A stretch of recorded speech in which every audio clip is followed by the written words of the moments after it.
Ó Senhor Jesus, irmãos, lá em João 5,39, Jesus ele diz assim: examinai as Escrituras, porque vos cuidais ter nelas a vida eterna, e são elas que de mim testificam. Amém por essa palavra. Cara, que tremendo isso aqui. Eu vou ler de novo, para fixar bem na minha mente e na sua também. Examinai, pois, as Escrituras, porque vós cuidais ter nela a vida eterna, e são elas que de mim testificam. A Bíblia diz, essa Escritura que está na minha mão, a palavra do Senhor Jesus, ela diz assim, que Jesus é o caminho, a verdade e a vida. E ninguém vai ao Pai a não ser por Ele. Essa Bíblia também diz que Jesus, e só Ele salva. Só Ele derramou sangue para que nós fôssemos salvos. Porque Ele foi enviado à terra como Deus, 100% homem, 100% Deus, para que fosse assassinado, morto nessa terra, que o sangue dele derramasse nessa terra, para que nós alcançássemos a misericórdia. Porque todos nós éramos inimigos de Deus. Todos nós merecíamos ir para o inferno. Mas Deus, pela sua infinita misericórdia, Ele falou: filho, eu vou enviar você para que você seja morto, para que você derrame o seu sangue por esse cara aí, por esse Paulo, que não vale nada, não vale o que come, por esses outros, mas que você vai recuperá-los, que você vai trazer eles para mim. E Jesus, então, obedientemente ao seu papai, fala: sim, pai, eu vou lá e eu vou fazer isso. Então Jesus nasceu de uma virgem, sendo vindo direto dos céus, sendo enxertado no ventre de Maria pelo Espírito Santo, ficou no ventre de Maria durante 9 meses e nasceu como um bebezinho normal, mas sendo Deus. E viveu uma vida comum, como eu e você. Por isso que a infância dele não se comenta na Bíblia, porque não tem muita relevância. Porque toda criança, isso para informação, toda criança dos seus 4, acho que é a partir dos 4 anos, não sei, ele começa a meditar, ele começa a aprender a Torá, ele começa a aprender o que é o Velho Testamento, ele começa a aprender, e depois de uma certa idade, e ele vive como uma criança normal, lendo, aprendendo, evoluindo, e depois de uma certa idade ele vai escolher se ele quer ir aprender uma profissão, ou ir servir, ou seguir a profissão do pai. E Jesus então, Jesus optou então para seguir a profissão do pai dele, que era José. E quando José então, provavelmente quando Jesus tinha seus 15, 16 anos, José faleceu, e Jesus então assume a família.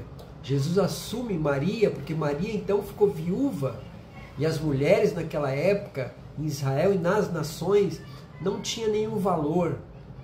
Elas podiam até ser escravizadas, ser exploradas, porque elas não tinham marido. Quem sustentava a casa, quem sustentava tudo era o homem. Então, como José faleceu, ele já era de uma certa idade, ele já era bem mais velho que Maria. Como ele faleceu, como então a Jesus Cristo cuidar da mãe e dos irmãos, todos os irmãozinhos pequenos que Maria e José tiveram. Isso não denigre a imagem de Maria, não faz com que ela seja uma pecadora, né? O fato dela ter tido relação sexual com o marido dela, porque se ela não tivesse tido relação sexual, ela seria apedrejada, José ia deserdá-la, abandoná-la, e ela poderia ter uma outra mulher. Essa era a lei de Israel. Então Maria, quando ela fica viúva, para que ela ficasse resguardada, para que ela ficasse protegida, Jesus Cristo assume a mãe e assume também a profissão do pai. Provavelmente o pai devia ter os equipamentos já de carpinteiro, então Jesus falou, poxa, já tem equipamento, já tem os clientes, então eu vou trabalhar para cuidar da minha mãe e cuidar dos meus irmãos. Jesus teve acho que 4 irmãos, que é Lucas, Judas, enfim, Lucas não lembro agora, mas enfim, não importa. E 3 ou 4 irmãs, como diz na Bíblia. Então ele cuidou deles, dos irmãos, até que eles crescessem e ele completasse os seus 30 anos, e a partir daí ele começasse a cumprir a sua missão pela qual o papai o havia enviado, para que nós fôssemos salvos. Cara, eu não sei porque que eu entrei nesse texto, nesse assunto. Eu ia trazer outra coisa, não tinha nada a ver, mas enfim, provavelmente o Espírito Santo está mandando eu trazer para você essa palavra, essa revelação, para que você venha conhecer a Bíblia, para que você venha ter temor e tremor, porque você só poderá ser salvo, você só poderá conhecer o Evangelho através da leitura, através da Bíblia, através da palavra. O Espírito Santo, ele vai libertar você da cegueira espiritual. Não tem como você ser liberto, não tem como você ser salvo. É claro que o Espírito Santo, ele pode tocar em você a hora que ele quiser, mas o conhecimento da palavra, o conhecimento da Bíblia é que vai despertar em você a verdade, porque a própria Bíblia diz, Jesus diz, eu conhecereis a verdade e a verdade vos libertará.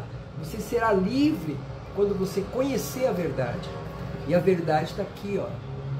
Não existe uma outra verdade, não é o Paulo aqui, o cara ignorante que não sabe de nada, não conhece nada. A verdade não é minha, a verdade é do próprio Deus. E Jesus, ele diz assim, o próprio Jesus, examinais as Escrituras, porque vós cuidais de ter nelas a vida eterna, e são elas que de mim testificam. Então, não fica ouvindo o pastor, não fica ouvindo o que o padre fala, o que as pessoas falam. Ouça o que diz a palavra do Senhor. Quando você for na sua igreja, aqui eu estou em frente ao Padre Marcelo, quando você for aqui no Padre Marcelo, leva a sua Bíblia, cara.